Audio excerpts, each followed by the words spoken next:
भारतीय व्यापार महोत्सव 1 मई से भारत मंडपम नई दिल्ली में आयोजित होगा। 40 देशों से विदेशी डेलीगेट्स आएंगे। वहीं उन्होंने कहा कि राहुल गांधी अपने दिमाग का इस्तेमाल नहीं करते हैं।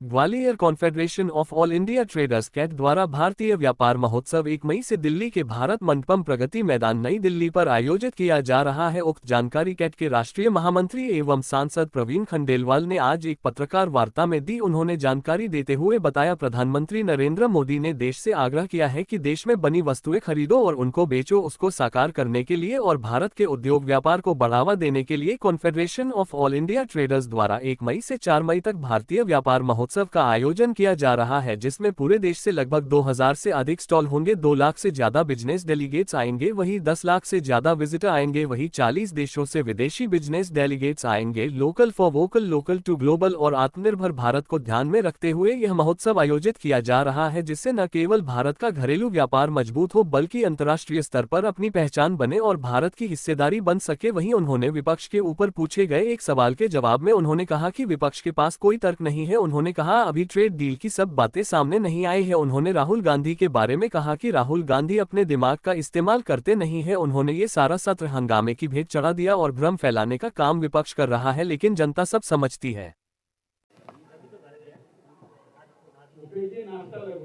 सर, भारतीय व्यापार महोत्सव 2026 भारत मंडपम नई दिल्ली में 4 ग्वालियर आने का क्या मकसद है और वहाँ क्या कुछ आयोजन होने वाला है और क्या कुछ? प्रधानमंत्री श्री नरेंद्र मोदी जी ने देश में आग्रह किया है कि भारत में बनी वस्तुओं को खरीदो और उन्हीं को बेचो। तो उनके आह्वान को पूरा करने के लिए, धरती पर साकार रूप देने के लिए और भारत के व्यापार और उद्योग की ताकत, सामर्थ्य और शक्ति को देश और दुनिया के सामने प्रदर्शित करने के लिए confederation of all India traders आगामी 1 मई से 4 मई तक नई दिल्ली के भारत मंडपम प्रगति मैदान में भारतीय व्यापार महोत्सव का आयोजन कर रहा है, जिसमें लगभग पूरे देश से 2000 से अधिक स्टॉल होंगे। 2 लाख से ज़्यादा बिजनेस डेलीगेट आएंगे, 10 लाख से ज़्यादा विजिटर आएंगे। उम्मीद की जाती है कि लगभग 40 देशों से फॉरेन डेलीगेशन आएंगे। विषय केवल इतना है, जैसा माननीय प्रधानमंत्री जी ने कहा, vocal for local, local to global और आत्मनिर्भर भारत। इन 3 लाइनों को पकड़ करके इस पूरे कार्यक्रम की रचना की है, जिसके माध्यम से न केवल भारत का घरेलू व्यापार मजबूत हो बल्कि अंतर्राष्ट्रीय व्यापार में भी भारत की हिस्सेदारी बढ़े। वैसे व्यापार की बात कर रहे हैं, लेकिन अभी जो अमेरिका से ट्रेड डील हुई है उसको लेकर काफी विपक्ष निशाने पर ले रहा है। देखिए, विपक्ष के पास कोई काम नहीं है, ना तो उनके पास में तर्क है। और अभी जब ट्रेड डील के पूरी चीज़ें सामने नहीं आई हैं, हम सब जानते हैं कि जब ट्रेड डील होती है तो जब सारी चीज़ें फाइनल हो जाती हैं तो एक फाइनल डॉक्यूमेंट साइन होता है, उसके बाद ही ट्रेड डील का असली स्वरूप सामने आता है।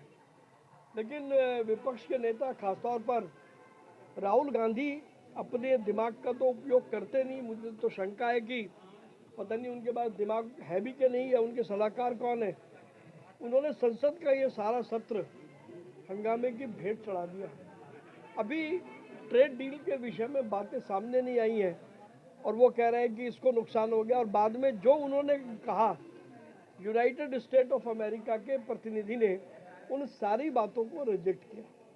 तो कुल मिलाकर के भ्रम फैलाने का काम देश का अपोजिशन कर रहा है, लेकिन जनता उनको करीब से देख रही है। समय आने पर सभी विपक्षी दलों को माकूल जवाब जैसे पहले दिया था वैसे अब मिलेगा। लेकिन एक बार राहुल गांधी और तमाम सारे विपक्षी दल ये कह रहे हैं कि मोदी जी ने डील जो है वो की है, दबाव में की है, ट्रंप के दबाव में की है, अमेरिकी प्रशासन के दबाव में की है। देखिए, क्या राहुल गांधी मुझे ये बताएंगे कि ट्रेड डील में क्या क्या लिखा हुआ है? जब राहुल गांधी को ये पता ही नहीं है कि ट्रेड डील में क्या है, तो कौन ने दबाव में आया?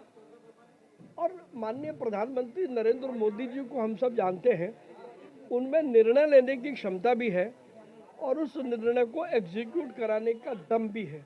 देश ने एक बार नहीं अनेकों बार पिछले 12 वर्षों में इस बात को देखा है।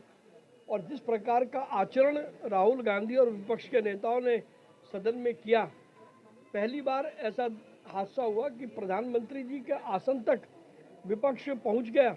आखिर उसका उद्देश्य क्या था? तो कहीं ना कहीं इन लोगों के पास तर्क नहीं है, कुतर्क करके ये राजनीति करना चाहते हैं और अब वो समय चला गया। एप्स्टीन फाइल को लेके भी मंत्री हरदीप पुरी जी को इस्तीफा देने की बात। देखिए, एप्स्टीन फाइल में कुछ नहीं है, ये हरदीप पुरी जी ने भी बहुत स्पष्ट कर दिया और उनसे किसी ने पूछा नहीं था। उन्होंने स्वयं, मैं पत्रकारों से बात करते हुए एप्स्टीन फाइल के उनका जो भी जो मुलाकात थी वो सबके सामने रख दिया। अब आप जबरदस्ती एप्स्टीन फाइल में किसी का नाम जोड़ेंगे क्या? अगर राहुल गांधी के पास सबूत है, एविडेंस है, तो वो संसद में ऑथेंटिकेट करते। उन्होंने एक भी डॉक्यूमेंट संसद में ऑथेंटिकेट नहीं किया। तो केवल खड़े होकर के आरोप लगाने से आरोप सही नहीं लगता। मुझे लगता है कि कुल मिलाकर के वो जो लगातार उनकी पार्टी हार रही है, 99 बार उनकी पार्टी हार चुकी है, उस हार से वो हताश है और निराश है और बदहवासी में वो इस प्रकार का काम कर रहे हैं।